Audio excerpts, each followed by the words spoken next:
Je ne suis pas malade, que je ne suis pas personne contact de personnes malades.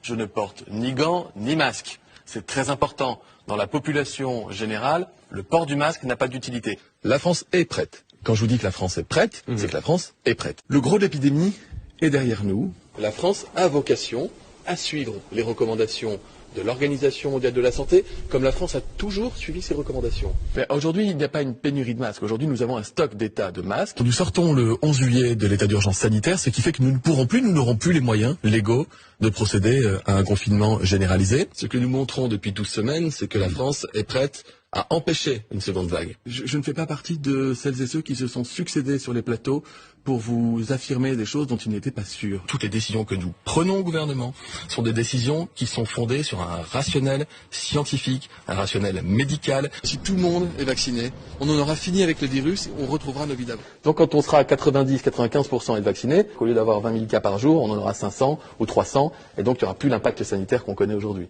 Je considère qu'en France, on est un pays égalitaire, égalitariste.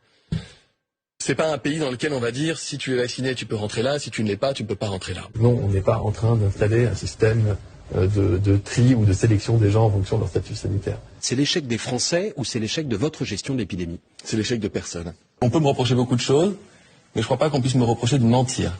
Accuser de mensonge, c'est une accusation qui est un petit peu grave. On peut tromper une personne 1000 fois.